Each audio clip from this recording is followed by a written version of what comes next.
It's time for your weekly obsession, bringing you the latest drag news, pageant talk, and interviews from the source for drag in Arizona and nationally, ArizonaDrag.com. Welcome to Drag Talk with your host, Edward Michael.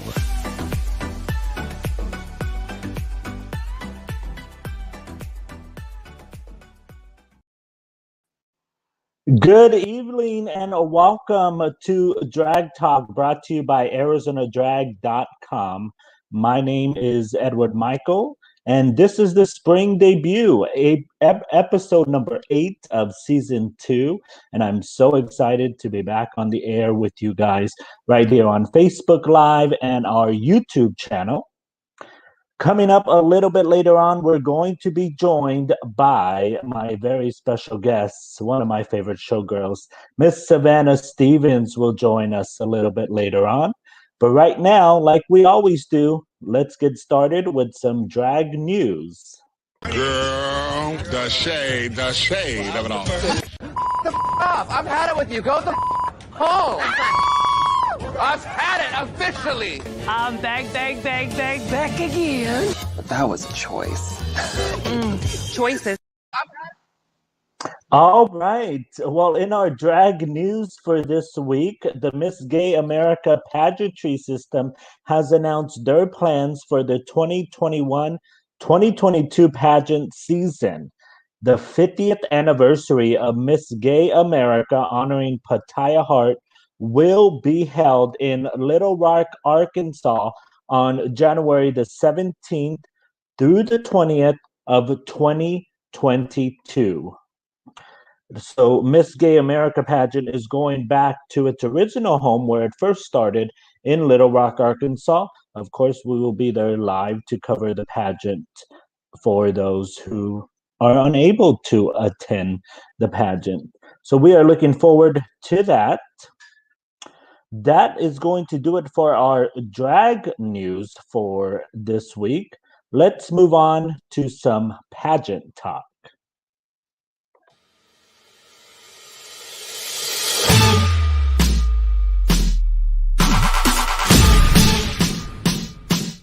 I'm gonna get that crown. Let's move around. Let's take our bodies to. I'm gonna get that crown.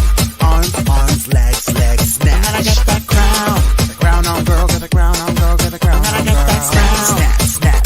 Snatch. It's mine. Snatch. It's mine. It's mine.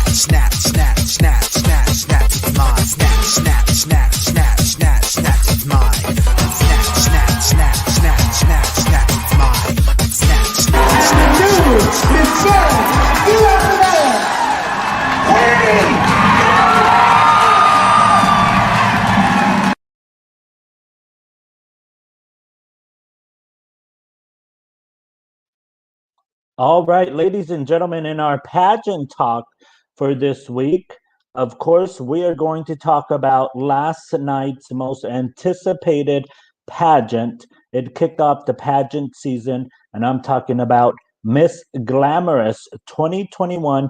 Took place last night, March the 29th in Orlando, Florida, and it was a packed house at the Dream City Event Center with pageant fans from all across the USA, with a total of 10 contestants who registered to compete in 3 categories. Let's take a look at some of the highlights from last night's competition, and then we'll come back and talk about it.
Those were the highlights from the Miss Glamorous pageant that took place last night in Orlando, Florida, and it was the who were the contestants.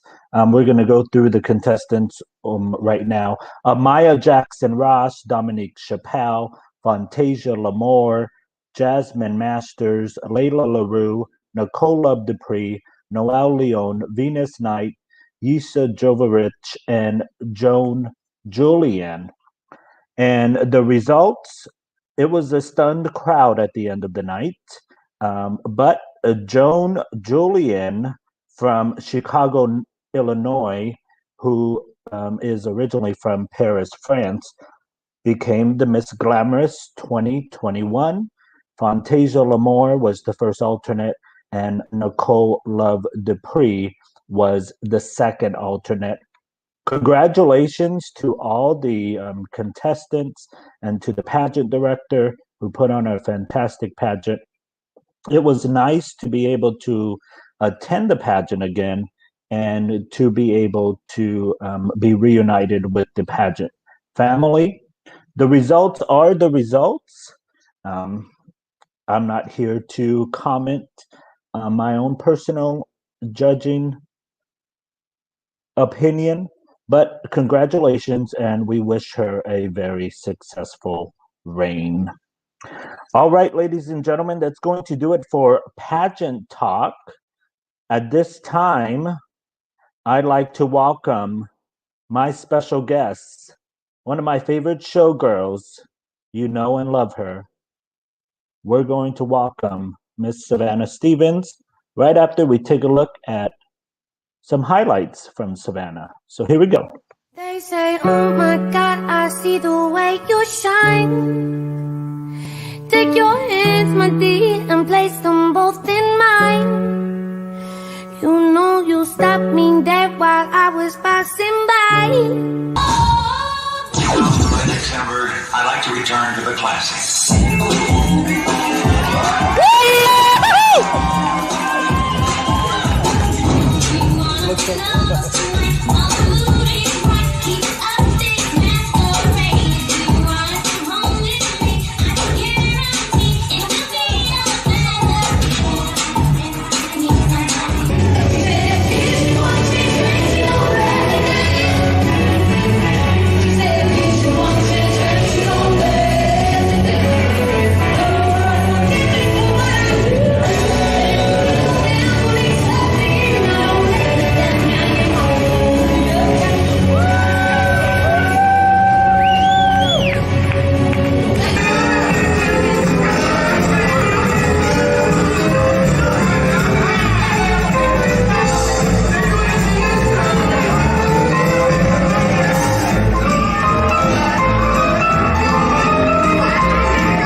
Ladies and gentlemen, let's welcome to Drag Talk Live, Savannah Stevens. Hi, Honey, darling. darling. I'm You sorry were I not don't have any good lighting tonight. you were not expecting that, were you? I was not, but it was a pleasant surprise, so thank you. That's the cool thing I love about you is that you appreciate everything everybody does for you. And I thought that little highlight would just make your night. It definitely did. That and my juice. Yes, I saw you sipping on tea in the backstage. Tea, honey. That's what it is.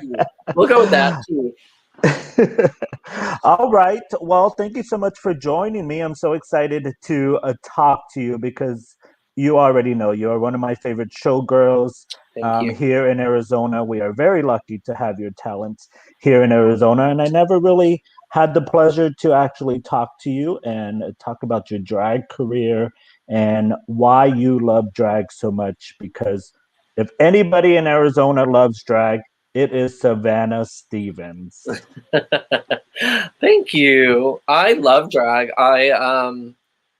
My God. So like I've been doing it forever. I'm celebrating my 22nd year as a So female. let me stop you really quick. Okay. Yeah. So if and nobody knows who you are, let's introduce you. Tell me how long you've been doing it. Okay. Why you love drag so much. Okay. Go ahead. So hi everyone in TV land. So my name is Savannah Stevens. I have been doing the art of female impersonation for 22 years. And hopefully for another, well, I don't know if I want to say another 22 years. We'll say it, another 22 years, hopefully.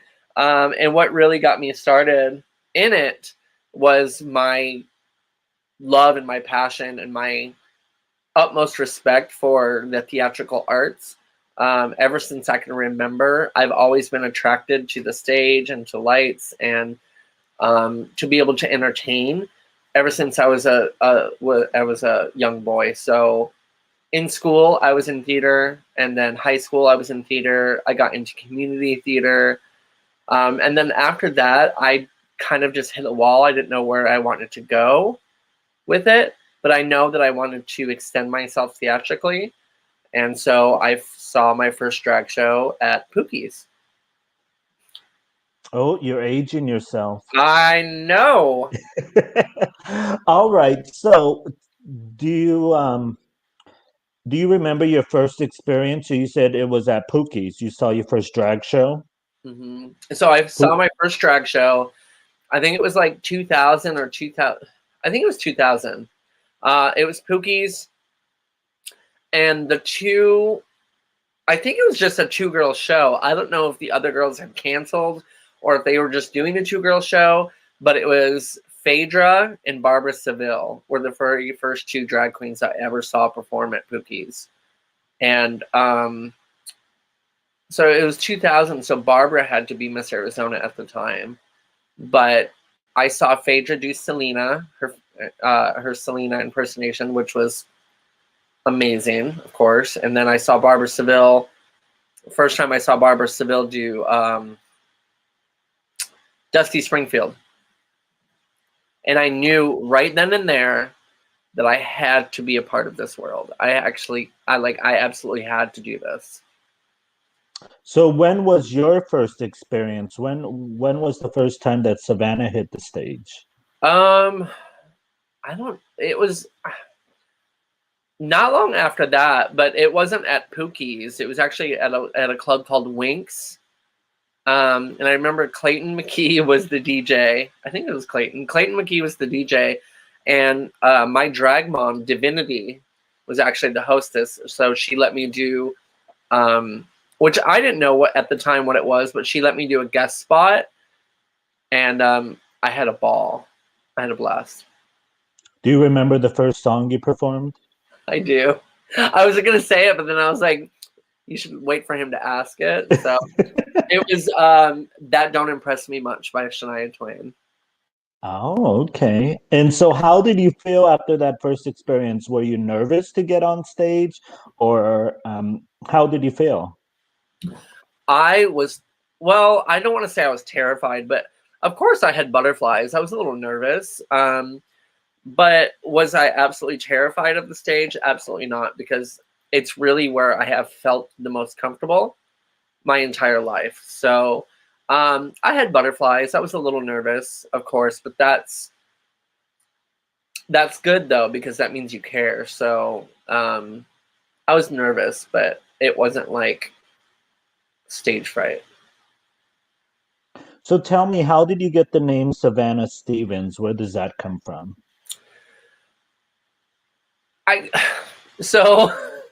I feel kind of blah about the name, like the story behind my name, is because so many people have so many great and like fascinating stories behind their name, but I really don't. So, but I'll tell you. So Savannah comes from Savannah, Georgia. I'm not from Savannah, Georgia.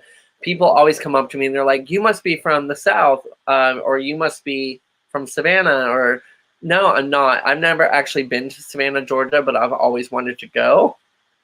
I know that's kind of a silly way to kind of pick your drag name, but I've seen pictures of it and I've seen like videos, and it seems like an absolutely beautiful, beautiful place. So I've always wanted to go. And when I first started my career, I was just Savannah. There was no Stevens to my name, so it was just Savannah. Because I thought I wasn't playing a diva card by any means, but I was like, if Cher can do it with one name, why can't I? It's true. But so Barbara Seville and Davina Ross both came up to me and were like, so if you actually want to get serious about pageantry, if that's something that you really want to do, that's great. But you really should come up with a last name. And I was like, I don't know I don't know what to use as my last name. And so Davina Ross came up with Savannah Morgan. Savannah Morgan, because she said in my earlier years that I looked like Morgan Fairchild, which is a compliment. Sorry, didn't know if we can swear on here or not. It's fine. I love Morgan Fairchild. So Savannah Morgan from Davina Ross. And I was like, okay. And then Barbara came up with Savannah Stevens, because Stevens is her actual last name. So I was like, okay. So I was bouncing between the two, and I finally landed on Savannah Stevens. So That's an interesting story. I never knew that. thank you.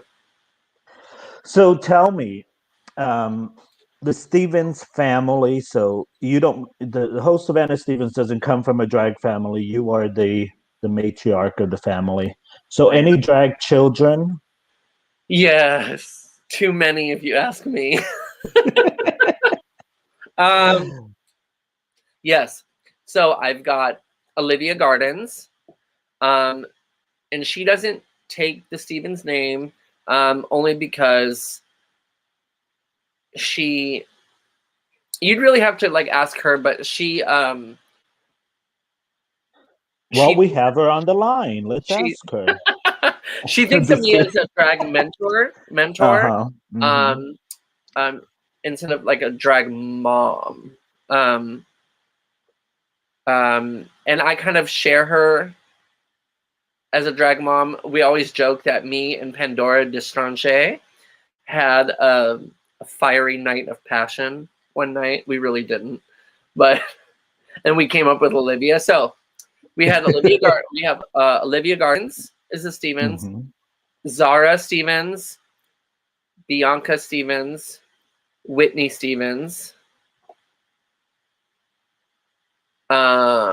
Winnie Gozinha Stevens, and that's I think it. And you have some grandchildren? I have one. Are you coming for me, Edward? Not at all, darling. Not at all. I have one grandchild, and Whitney's daughter is.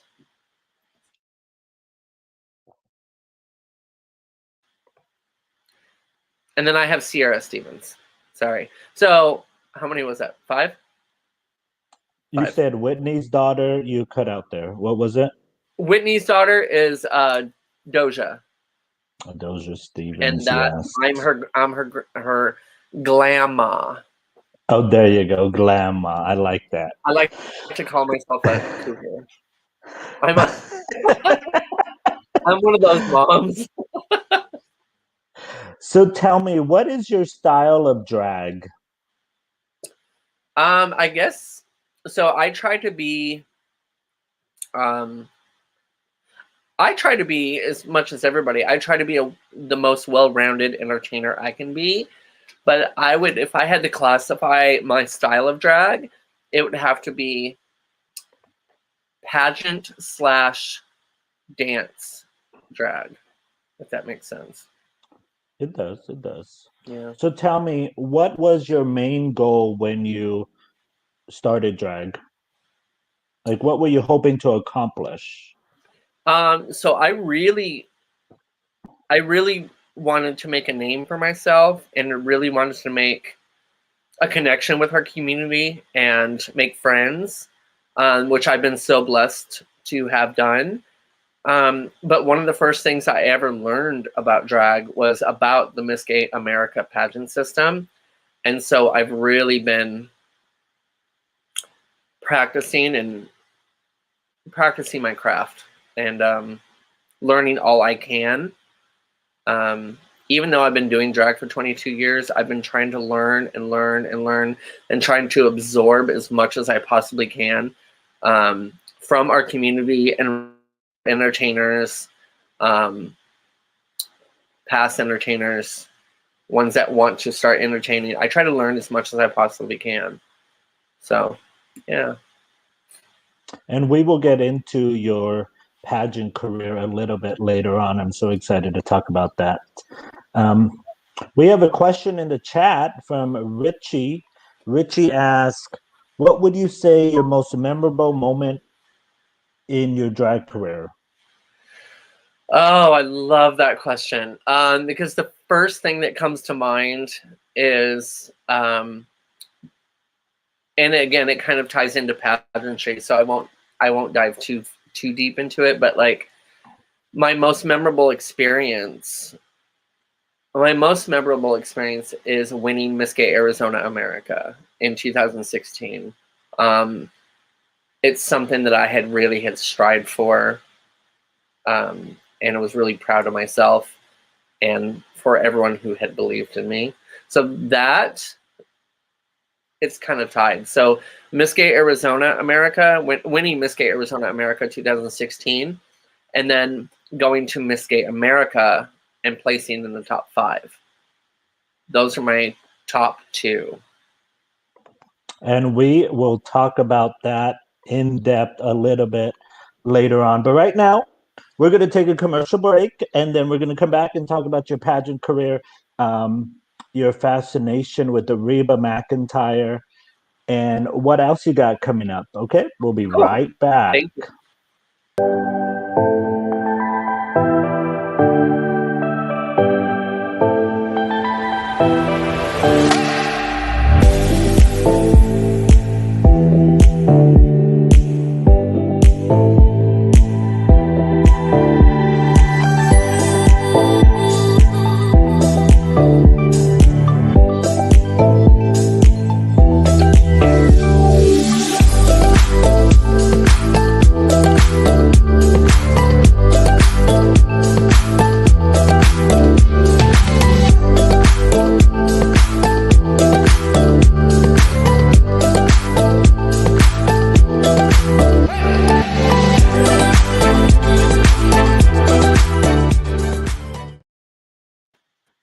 And we are back at Drag Talk with my special guest, Savannah Stevens. Hello, hello. There's a lot of people interested in your pageant career. We have some questions in the chat as well. Cool. So let's talk about it. You talked a little bit about Miss Gay Arizona America, so let's start there. Okay. Because that was a memorable year, girl. Oh, it was. So tell us, how long have you competed for Miss Gay Arizona America before you actually won? So I competed 5 years in a row before I was lucky enough to, or fortunate enough to capture the title of Miss Gay Arizona. So 5 years. The first time was in 2008. I ran for Miss Gay Phoenix America and lost my butt off. And so I stepped away and I was like, okay, so they don't like me. I took it personal. They don't like me. And then I returned again in 2012 for the Miss Gay Queen of the Desert pageant and backed out the night before. And then ended up competing after all. And then 5 years after that, I won. So tell me, after not winning four times, what drives you to go back? Is it just that passion that you want that title? You want to represent the state of Arizona? Because I would say it's the most prestigious title in the state. Absolutely. I would agree. There's different reasons why I wanted to become Miss Gay Arizona America. But the main reason that I wanted to compete for Miss Gay Arizona is I wanted to be an inspiration to those who have ever thought that they couldn't do it. But most importantly, I wanted to give back to the community that gave so much of themselves to me back in 2012. So I really wanted to give back to my community, and I wanted to use Miss Gay Arizona America as a platform to give back to my community. Awesome. So let's talk about that night in 2016. It was a memorable night. So you are on stage for crowning, or they come out, there's also announced crowning. They say that there is a tie. Oh. What are you thinking at that point? I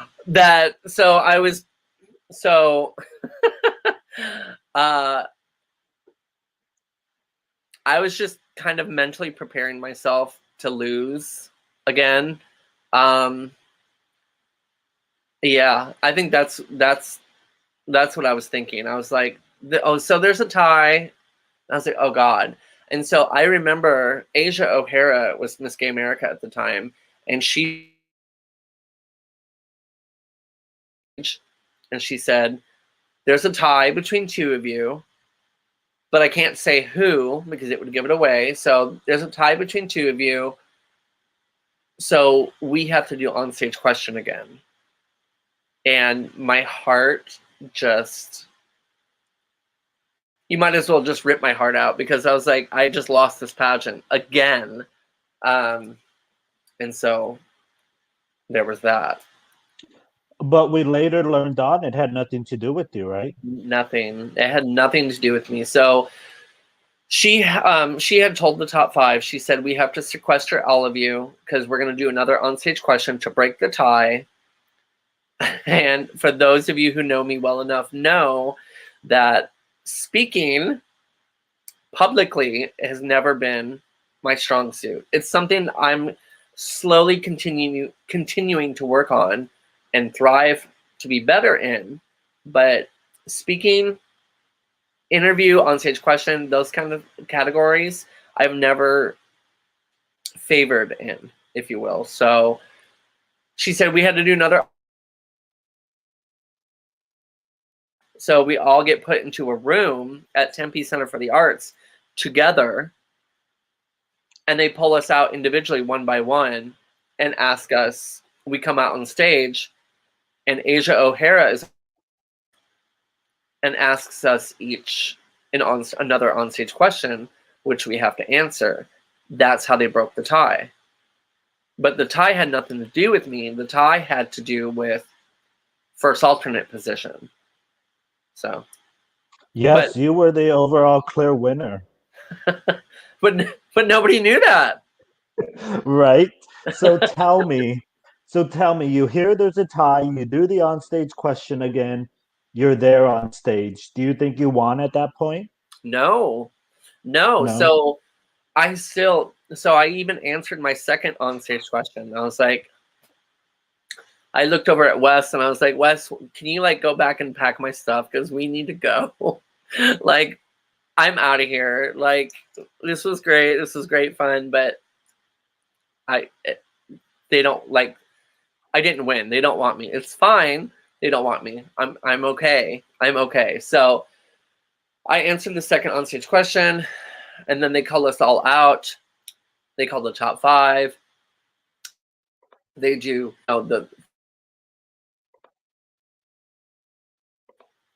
it was left standing between me and another contestant. And I remember looking at her, and she looked at me, and I was like, oh my God. Oh my God. I was like, I've been here before. I know exactly how this goes. And when Daniel announced, the winner of Miss Gay Arizona America 2016 is also the winner of talent. And then he got quiet. I was like, oh, just announce it. And he said contestant number 4, and I was contestant 4 that year, Savannah Stevens. It was so much of a blur after that. It really was, because I was just screaming off the top of my lungs in excitement and just disbelief. And it was one of the most special moments of my life that I will forever and always carry with me. Even when I stop doing drag down the road, it's something that I'll always remember vividly, is all of the formers surrounding me, putting the crown on my head, accidentally pulling my hair off, so I had to grab it. It kind of looks similar to this, right? Yep. Yes, it does. Oh, yeah. But this was the photo right here. I love that. Me and Nevaeh. Yeah. You finally got yourself together, put on the crown, put on the sash, and she raised her hand. I mean, that was a beautiful moment to be a part of. And then that led to this picture. You've been digging, haven't you? You know, I do my research. I love it. I love it. Thank you. So after Miss Gay America, I mean Miss Gay Arizona America, you then went on to Miss Gay America, and you mentioned that you have placed in the top 5. Was it that same year? It was that same year. Yeah, yeah. So we had, we had all prepared for my package to go to Miss Gay America, and we had gone there, and I competed like normal. I did, interview. I did talent. I did evening gown, and then they saved the onstage question for the top 5. And so I was like, okay, I have confidence in myself, but I'm okay. I don't think I'll be able to. I don't think this year I'll be doing onstage question. And people were like, oh, don't say that. So I went and competed the best I could. And I remember final night. It felt different. It felt different competing that year. Rather than being a first alternate, as going as the state title holder, it felt different. When you say, hold on, let me stop you there. When you say felt different, like a good different or a bad? Good different. Okay. A good different. It was a good different. It was really good. I went and I competed. Everyone knew across the country, my friends from across the country and other states and other promoters, they all knew and they all know how much I wanted to become Miss Gay Arizona and Miss Gay America. So as soon as I showed up to registration, they all showed up to me and were giving me hugs and congratulating me. And so it was different in that sense. So I felt very proud, like I did every other year, but I was there as Miss Arizona. I was there. I had captured a dream. So in my eyes, I was unstoppable. So I competed. I said in my hotel room the afternoon of final night, I was up in my hotel room and we were getting my things together for final night. And I get emotional. I'm sorry. I said a prayer that I really wanted to make Arizona proud. And I wanted to make the top 10. And it was also on my birthday. So I was like, okay, I really want to make the top 10. So I said a prayer. I sent it out in the universe. I did everything I could. And they called, when the time came, they called 9 of the contestants, and I wasn't one of them. And I remember Barbara Seville was standing to the left of me, and we were holding hands. And they said, we only have one more spot in the top 10. And her and I kind of looked at each other, and I was like, there's no way. There's no way. There's no way. So that's okay. So I was kind of preparing myself. And they called, I forgot exactly how they said it, but they said the last finalist in our top 10 is Miss Gay Arizona America, Savannah Stevens. And I was like, it was very similar to my reaction when they called me as the winner of Miss Arizona. I stood there and I think I broke Barbara's fingers because I was holding onto her hand so tight that I think I broke her hand. But I couldn't move. I was frozen. And so her and the other contestants kind of pushed me forward and they're like, girl, it's you. You have to go up there. And I finally went up there. And if you look at the video, and I have the video, if you look at the video, I'm just, even standing with the top 10, just looking like a dork in disbelief. And then we all competed in the top 10. And Daniel Ekstrom and Nick Ray came backstage and congratulated me. And they said,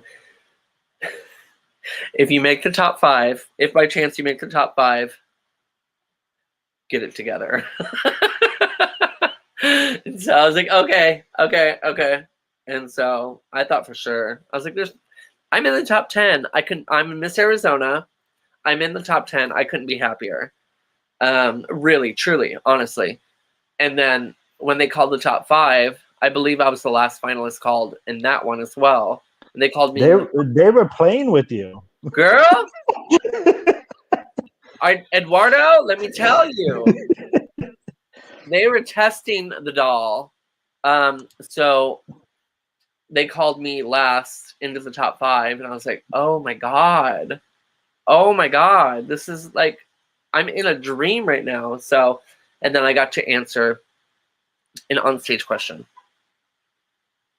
Then the top 5, and then you didn't win, and that was it. And then I didn't win, and then that was the end of the night, you know? I'm just kidding. No, being in the top 5 is out of the best in America. And it's a very here in Arizona, not a lot of girls have done it. You're one of like a handful. Yeah. Me, Nevaeh McKenzie, and Angela Dodd, and I think Celia Putty. Celia Putty, yes. Celia Putty. Yeah. Yep. So I mean that is a feat in itself. So that's very, very you should be very, very proud. Thank you. So we have a question from one of the contestants this year for Miss Arizona. He says, as a former Miss Arizona, what would you advise for someone running for Miss Gay Arizona America?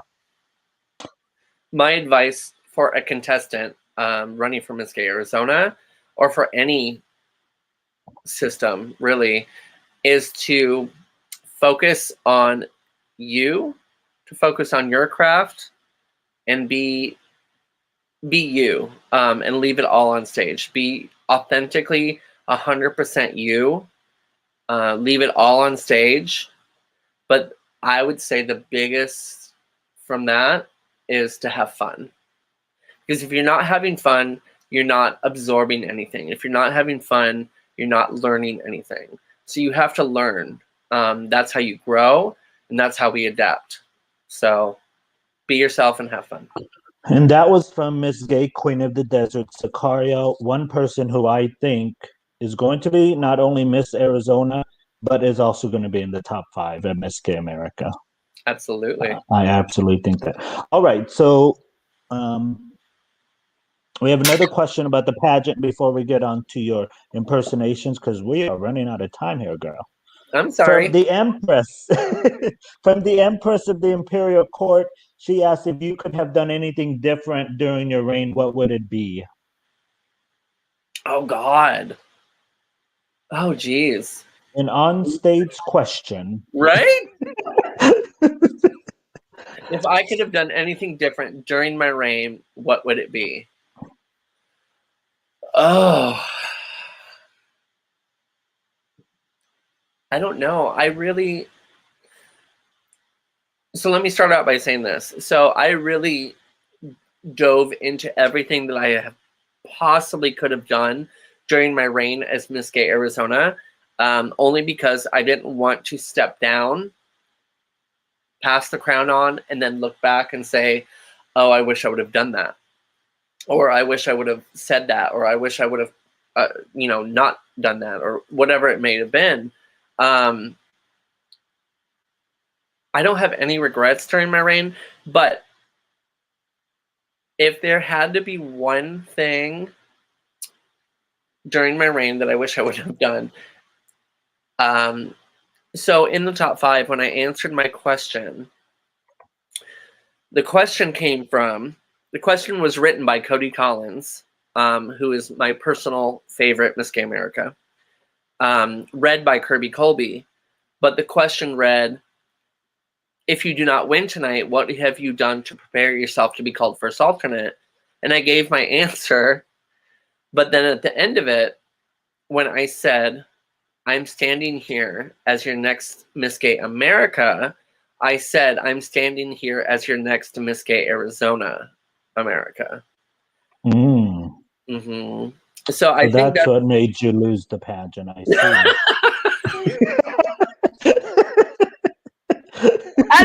scared. Well, Nikki says she apologized. She didn't mean to put you on the spot, but I think she did. No, Nikki, it's okay. It's I okay. think I she appreciate did. the question, so thank you. So that would have to be my answer because I had a ball the rest of my reign. I had a blast. There you go. So let's move on, and let's talk about your impersonations because we do have a question about that. Okay. So Reba McEntire, this is Savannah Stevens, it's Reba McEntire. So tell me, because I'm curious, what is your fascination with Reba? What made you want to become a Reba impersonator? Was it something you were planning to do? Did somebody tell you you look like Reba, you should do it? Mm-hmm. Tell me about that. So I've probably been impersonating Reba McEntire for about probably since about 2007, 2008-ish. And I used to host twice a week at a little bar over on 40th Street in McDowell called the Pump House 2, where I used to host strippers called Hot Bods. And I used to open the show, and somebody said, you should try impersonating Reba sometime. Because I used to do only Cher, and I would do Shania Twain every now and again, but so I would do Cher all the time, and they're like, you should try Reba McEntire. And I was like, okay, I'll try it. And I tried it, and it was actually a big hit. And I was like, maybe I should continue to do this. And I had always been a fan of Reba ever since I can remember. In the early 90s, probably late 80s, when I was a kid, I remember seeing her music videos, and I would buy her cassette tapes. And I've always been a fan of Reba. And then I was watching all of her shows when the Reba sitcom came out. So I've always followed Reba because I've always admired her and her work. So that's why I impersonate her to this day.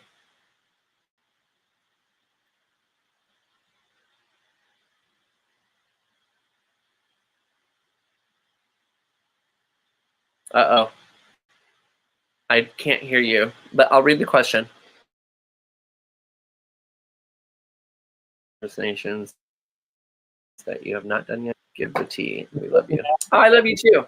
Hello, tested 1, 2. Can you hear me? I can hear you now. Oh, my I can bad. hear you. Difficulties. So what I was saying is that you impersonate other impersonators such as Cher, Lady Gaga, and of course Reba. And George asked, "Do you have any plans for any new diva impersonations that you have not done yet?"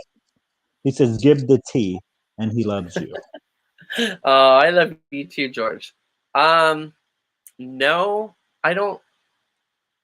I mean, there's always been those celebrities that I've wanted to, that I will perform in a show as kind of what I call a semi-character, and that's you'll wear a costume or an outfit that you can kind of see them wearing something similar to what they would wear, wear your wig or wear your hair the way that they would wear it, just so it gives the audience a little bit more of a visual. The one that I really wish I can get better at is Gwen Stefani. But other than that, no.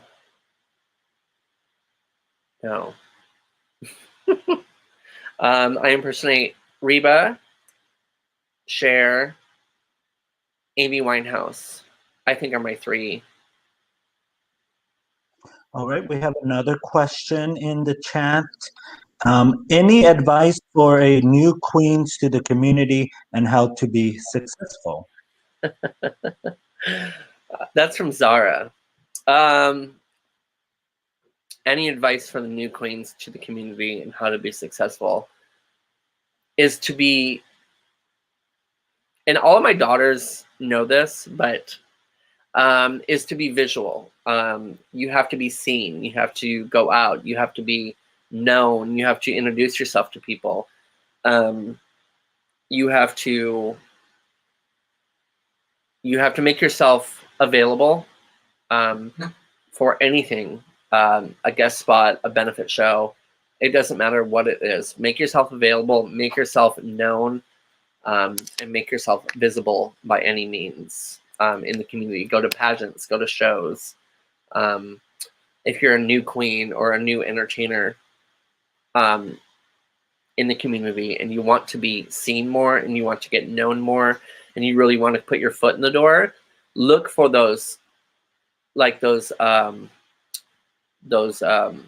entertainment contests, like the new queen contests, like me and Whitney used to do, like Facelift. Look for those kind of contests.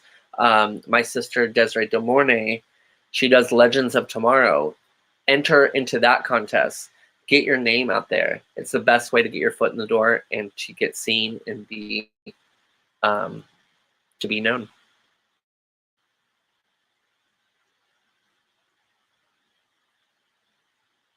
Well, we got another question, girl. They're just popping in. Are you returning to America? Hi, Judy. I am returning to America. Absolutely. Hopefully this year. Do we get the exclusive? Knock on wood. What? Do we get the exclusive on which pageant? Not yet. Okay. I'll let you slide. Here's another question from Jose Flores. What do you think upcoming queens in Arizona need to do to be more successful? Oh gosh. What do I feel queens need to do to be more successful? I still stand by the to be visible. I still stand by that. I'll always stand by that. Be more visible in our community. Go to shows in drag, not to be in the show, but to sit in the front row and tip the entertainers and have a good time. After the show, maybe meet up with the MC of that night and tell them they did a good job, or tell them your interest in becoming part of that show. I think that would be my biggest piece of advice.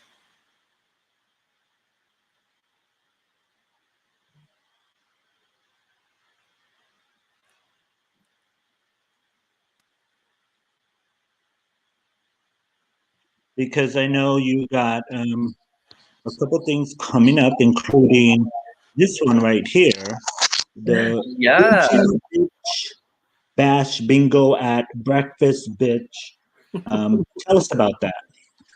So it's a lot of B's, I know. So me and Lola Van Horn have started a new show at the Breakfast Bitch, which is the restaurant connected to the Cambria Hotel, downtown Phoenix.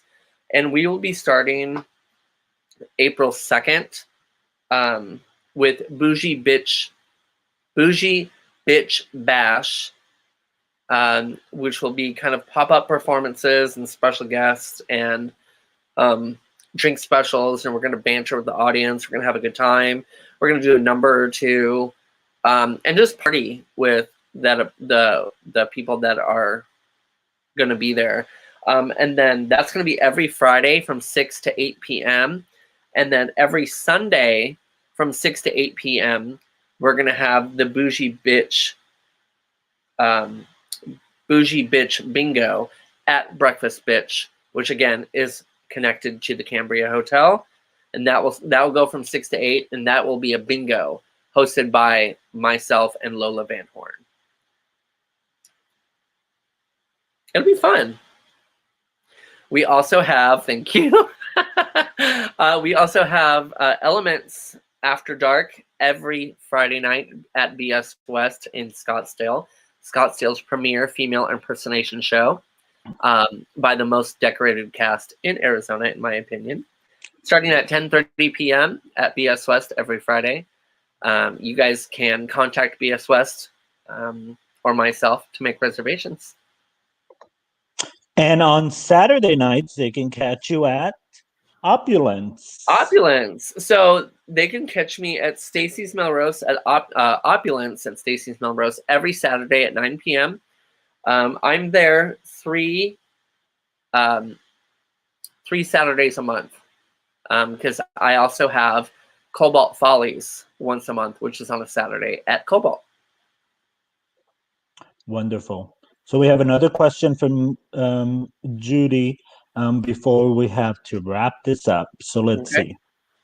What advice can you give a queen that does not place well when they are starting a pageant journey?